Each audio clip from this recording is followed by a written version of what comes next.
अस्सलाम वालेकुम। अहबाब मियाँ शफ़क़त महबूब माल्टियाँ वाला आपकी खिदमत में हाज़िर है।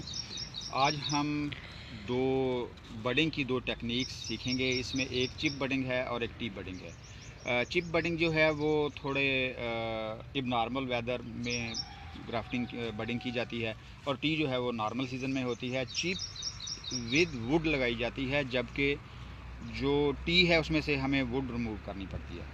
कोई भी आपका पौधा है, उसमें कोई भी बड आपने फॉर एग्ज़ाम्पल ये बड आपने सेलेक्ट कर लिया है, इसका हमने पहले लीव रिमूव करना है और उसके बाद ये इसकी टी हो गई है। अब हम इसको किसी भी दूसरे पौधे पे हम इसको शिफ्ट कर देंगे बडिंग का जो रूल है। और एक हम बड उतारेंगे जो चिप के लिए है, उसमें भी हम पहले लीव रिमूव करेंगे।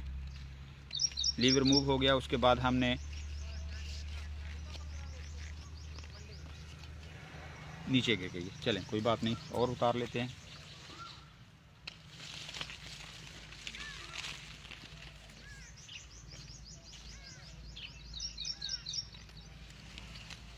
ये हमारे पास दो डिफरेंट बड्स जो हैं सिट्रस की वो अवेल हो गई हैं। सिट्रस की किसी भी वैरायटी को किसी भी दूसरी वैरायटी पे ग्राफ्ट किया जा सकता है। आप बडिंग कर लें, ग्राफ्टिंग कर लें, स्टोन ग्राफ्टिंग कर लें, जो भी आपका तरीक़ाकार है आप वो इख्तियार कर सकते हैं। इसमें कोई इशू नहीं है। ये एक सिंपल सा मेथड है और सिर्फ टेक्निक होती है जो बड काटने की और लगाने की। इसके अलावा इसमें कोई बड़ा फिनोमेना नहीं छुपा हुआ। तो प्लीज़ आप आएँ मेरे साथ।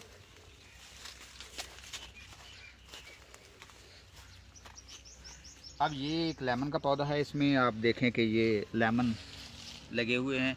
वो ऑरेंज की वैरायटी थी और ये लेमन है। आप इसको ऑरेंज पे भी कर सकते हैं, किसी भी दूसरी जगह पे इन चिप्स को और बर्ड्स को लगा सकते हैं। तो ये लगाने के लिए हमने इसमें से पहले वुड रिमूव करनी है। ये वुड निकाल के हमने फेंक दी है और हमारे पास ये इसकी जो प्योर बड है वो निकल आई है। अब लगाने के लिए आप इतनी बड़ी जो स्टैम्प है उसको सेलेक्ट कर लेंगे। उसके ऊपर जो भी कोई कांटा है उसको उतार दें और एक टी शेप में इस को चाकू की नोक से इसका जो छिलका है वो उठा लें और इसको इसमें इंसर्ट कर दें।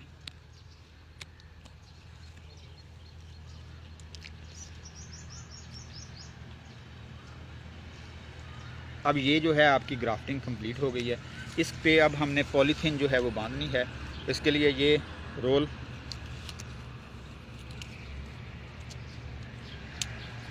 इसको आपने पूरे का पूरा कवर कर देना है। कोई इसका हिस्सा जो है वो रहना नहीं चाहिए। पूरी जो बड आपने लगाई है उसको इससे कवर कर दें।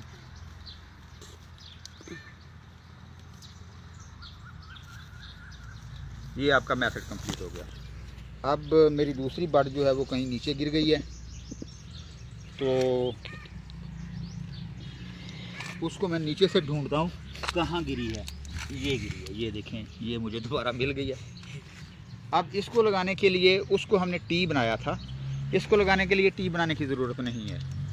सिंपल जिस तरह आपने ये चिप उतारी है इसी तरह इस तरह का एक कट इधर लगाना है। कट लगाने के बाद इसको इसमें डाल के ये फिट हो गई।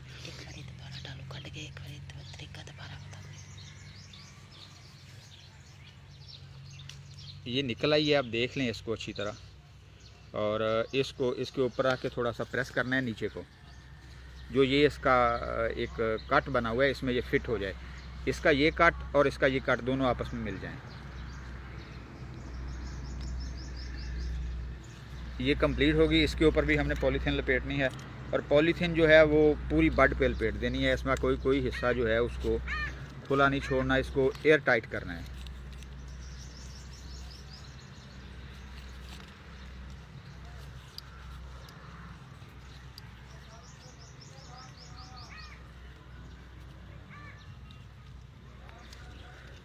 ये भी कंप्लीट हो गई और एक और लगाई थी कहीं, ये भी कंप्लीट हो गई।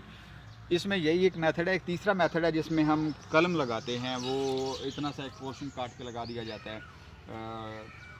बेसिकली वो तरीक़ाकार जो है वो उसमें क्वालिटी पौधों की जो है वो अच्छी नहीं बनती, क्योंकि अगर आपने ये एक स्टैम्प काटी है तो इसका ये हिस्सा, ये हिस्सा, ये हिस्सा और ये हिस्सा, ये चारों अलग अलग टाइम के बड होगी, और ये पौधा ज़्यादा मैच्योर होगा, ये उससे कम मैच्योर होगा, ये उससे कम मैच्योर होगा, और ये बिल्कुल अनमैच्योर होगा। ये जल्दी फल ले लेगा, ये उससे बाद में लेगा, ये उससे बाद में लेगा, और ये सबसे बाद में लेगा। इसका कद छोटा रह जाएगा, इसका इससे बड़ा होगा, इसका इससे बड़ा होगा, और इसका बहुत बड़ा होगा। इन चारों कैटेगरीज़ में आपने देखा होगा कि अक्सर औकात ऐसा होता है कि आपने 1 एकड़ लगाया है तो एकड़ में से 20-25 पौधे छोटे होते हैं, फिर 20-25 बड़े होते हैं, फिर 20-25 जो है उससे बड़े होते हैं, और कुछ ऐसे होते हैं जो बेतुकी ग्रोथ कर रहे होते हैं। तो जैसे ही हम ये जो जिसको हम फाना कहते हैं या कलम कहते हैं या स्टिक कहते हैं, तो ये वाला ग्राफ्टिंग करते हैं तो फिर हमें इस तरह के मसाइल का सामना करना पड़ता है। चिप बडिंग और टी बडिंग ये जो है सबसे ज़्यादा क्वालिटी प्लांट्स जो हैं वो प्रोवाइड करने में ग्राफ्टिंग का बेहतरीन सोर्स है। उम्मीद है कि आप इस सारे मेथड को सीख गए होंगे। तो ये वीडियो सबके लिए है, जिसको समझ ना आए वो मुझे दोबारा कॉल कर सकता है। अभी 10 डेज़ इसको कवर रखा जाएगा। जिस तरह का टेम्परेचर चल रहा है ये विदिन 1 वीक एक दूसरे के साथ जुड़ जाएंगी। उसके बाद इस पॉलीथिन को उतार दिया जाएगा और इस स्टैम्प को आगे से काट दिया जाएगा। तो ये जो बड है ये यहाँ से सप्रोटिंग स्टार्ट कर देगी, और अगले 6 माह में इस पौधे पे ये नई वैरायटी जो है ये डेवलप हो जाएगी।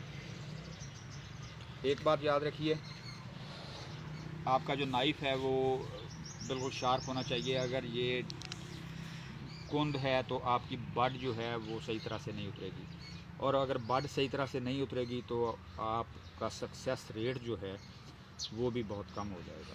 अल्लाह ताला हम सबको आसानियाँ दे और आपकी रिस्क में बरकत डाले। अल्लाह हाफ़िज़।